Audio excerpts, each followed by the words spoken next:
Lectura de la primera carta del apóstol San Pablo a los Corintios. Hermanos, si se anuncia que Cristo ha resucitado de entre los muertos, ¿cómo dicen algunos de entre vosotros que no hay resurrección de muertos? Pues bien, si no hay resurrección de muertos, tampoco Cristo ha resucitado. Pero si Cristo no ha resucitado, vana es vuestra predicación y vana también vuestra fe. Más todavía, resultamos unos falsos testigos de Dios, porque hemos dado testimonio contra Él, diciendo que ha resucitado a Cristo, a quien no ha resucitado. Si es que los muertos no resucitan, pues si los muertos no resucitan, tampoco Cristo ha resucitado. Y si Cristo no ha resucitado, vuestra fe no tiene sentido. Seguís estando en vuestros pecados, de modo que incluso los que murieron en Cristo han perecido. Si hemos puesto nuestra esperanza en Cristo solo en esta vida, somos los más desgraciados de toda la humanidad. Pero Cristo ha resucitado de entre los muertos y es primicia de los que han muerto. Palabra de Dios. Al despertar me saciaré de tu semblante, Señor. Al despertar me saciaré de tu semblante, Señor. Señor, escucha mi apelación, atiende a mis clamores, presta oído a mi súplica, que en mis labios no hay engaño. Al despertar me saciaré de tu semblante, Señor. Yo te invoco porque tú me respondes, Dios mío. Inclina el oído y escucha mis palabras. Muestra las maravillas de tu misericordia, tú que salvas de los adversarios a quien se refugia a tu derecha. Al despertar me saciaré de tu semblante, Señor. Guárdame como a la niña de tus ojos, a la sombra de tus alas escóndeme. Yo con mi apelación vengo a tu presencia y al despertar me saciaré de tu semblante. Al despertar me saciaré de tu semblante, Señor. Aleluya, aleluya, aleluya. Bendito eres, Padre, Señor del cielo y de la tierra, porque has revelado los misterios del reino a los pequeños. Aleluya, aleluya, aleluya.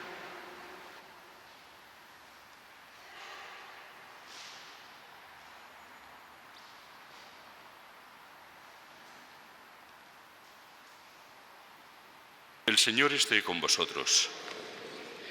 Lectura del Santo Evangelio según San Lucas.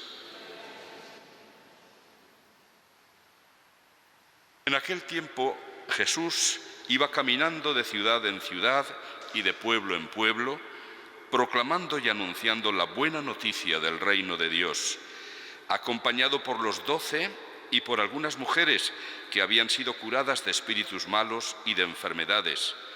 María, la Magdalena, de la que habían salido 7 demonios, Juana, mujer de Cusa, un administrador de Herodes, Susana y otras muchas que les servían con sus bienes.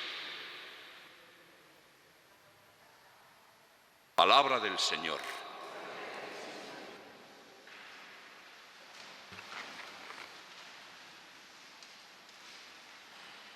A San Lucas le gusta de vez en cuando introducir en sus escritos una especie de resumen de cómo van las actividades y qué es lo que pasa. Y así, por ejemplo, en el libro de los Hechos de los Apóstoles nos encontramos en varias ocasiones esos resúmenes de cómo se desarrollaba la vida de la primera comunidad cristiana. Aquí nos hace un muy breve pero sustancioso relato de cómo transcurrían la mayoría de los días de Jesús en aquella época de vida pública, aproximadamente unos 3 años. Unos acontecimientos o una forma de actuar Jesús por los que vemos que va poniendo las bases, los cimientos de lo que quiere que después ocurra, después de que Él ascienda a los cielos. Se hace acompañar de aquellos a quienes había llamado para ser los continuadores de su obra, los apóstoles, pero no solamente ellos, en otras ocasiones vemos que también le acompaña un grupo más o menos grande de discípulos que iban con él. Y en concreto aquí cita a algunas mujeres que contribuían de una manera o de otra a la labor de Jesús. Está Jesús de alguna manera diseñando ya lo que vamos a llamar nosotros la Iglesia.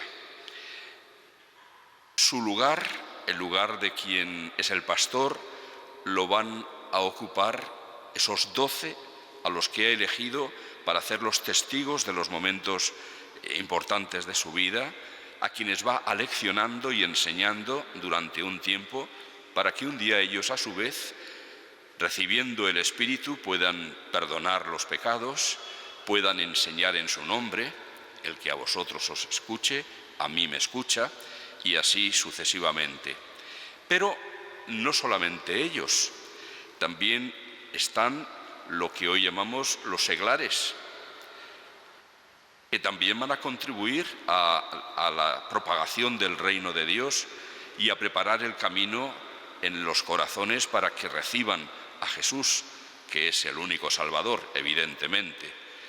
Todo esto nos está haciendo un llamamiento a tratar de descubrir y de vivir más a fondo lo que es lo que llamamos el misterio de la Iglesia. Misterio porque es una realidad que sobrepasa lo que se ve. Es decir, es mucho más grande de lo que nosotros podemos percibir por los sentidos.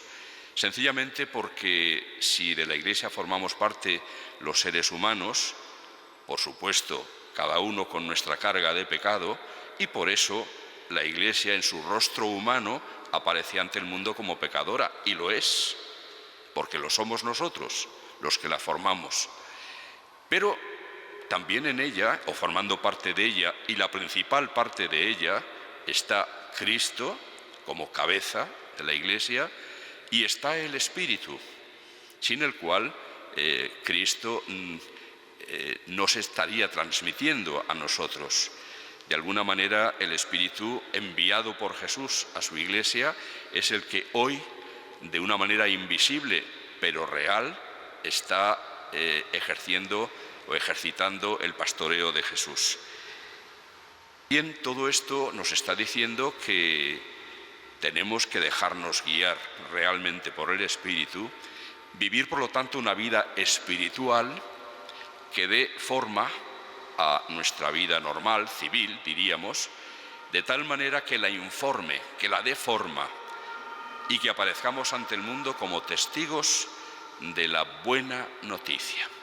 ¿Y qué buena noticia es esa? Pues hoy San Pablo sigue insistiendo en el fragmento de la carta a los Corintios que hemos escuchado, donde de nuevo resalta la importantísima noticia, buena noticia, de la resurrección de Jesús.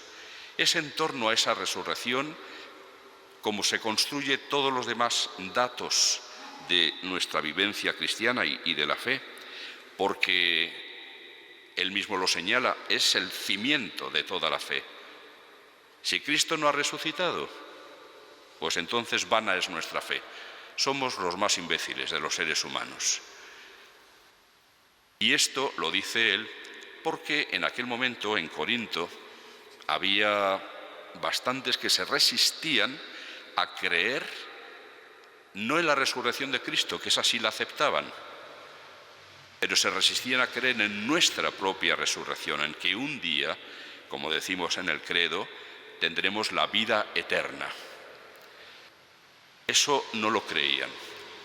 Probablemente porque la tradición filosófica en Grecia, una tradición filosófica que se va a extender después a todo el imperio romano, sobre todo las enseñanzas de Platón, pues estaban en cierta forma en pugna, eran enemigas de la parte corporal del hombre.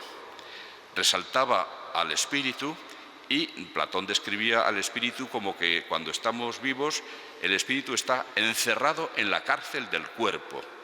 El cuerpo lo concibe como una cárcel de la que cuando se muere el alma se libera. Y claro, pensar en que la resurrección de los cuerpos va a ser volver a vivir el alma en el cuerpo, aunque sea un cuerpo resucitado, para ellos era algo así como volver a la jaula. Y esto no les cabía en la cabeza, no lo podían aceptar. Por eso se resistían a creer en la resurrección de los muertos. Y por eso San Pablo se empeña. Pues mirad, si nosotros no vamos a resucitar, tampoco Cristo ha resucitado. Y si Él no ha resucitado, vana es nuestra fe. Todo se viene abajo, porque todo se basa en el triunfo de Jesús sobre el pecado y sobre la muerte. Es la resurrección la que nos dice la afirmación más clara acerca de la divinidad de Jesús. Y si Cristo no ha resucitado y por lo tanto no fuera Dios, pues todo lo que ha dicho estaría muy bien, pero al nivel comparativo de las enseñanzas de otros muchos maestros que han pasado por este mundo. No habría ninguna razón para hacerle más caso a él que a otros. Pero si Cristo ha resucitado, y San Pablo lo afirma con toda la fuerza, no solamente de su fe, sino de su experiencia. No olvidemos que él se encontró con Cristo resucitado en su camino a Damasco. Si Cristo ha resucitado, es la primicia él de los que han muerto. Es decir, es el primero que ha vuelto a la vida y a una vida distinta, eterna, bienaventurada, pero el primero, no el último, ni el único. Después de él, todos. Y esto es especialmente consolador cuando la experiencia, por ejemplo, como la que estamos viviendo en estos momentos, nos hace la muerte como más cercana. Normalmente nuestra vida transcurre entre el olvido de la muerte, a no ser que te des de bruces con ella. Pero normalmente, incluso más en nuestros días, como que no se piensa en ella, se la oculta, no está presente en nuestra vida. Es más, hacemos planes como si fuéramos a vivir aquí siempre, eternamente, hasta que llega el momento en que nos damos cuenta que no, que esta vida se nos acaba. Y la pandemia que estamos padeciendo ahora nos lo recuerda de manera brutal y de manera que nos hace vivir temerosos. Es mucha la gente que todavía no se atreve a salir de casa porque tiene verdadero pánico. Y el pánico viene dado sobre todo por esto, por la muerte. Pero la muerte es temible siempre en su parte, diríamos, médica, humana, pero es menos temible cuando sabemos que es una puerta, la puerta de entrada en la vida eterna y la llegada a los brazos de nuestro Padre Dios. Y esto es lo que nos está diciendo la buena noticia de la resurrección de Jesús. Es, por lo tanto, una buenísima noticia para toda la humanidad, y la humanidad necesita escuchar esta noticia. Necesita que se la digan testigos creíbles, que realmente creen en la resurrección y viven como resucitados. Pidamos al Señor que nos empeñemos, como aquellos que le acompañaban durante sus viajes por los caminos de Galilea o de Samaria o de Judea, que también nosotros le acompañemos anunciando la buena noticia del reino de Dios, el reino que ya está instalado en este mundo, pero que tendrá su consumación en la eternidad, cuando resucitados de nuevo vivamos junto a Él eternamente gozosos, contemplando cara a cara el rostro de Dios.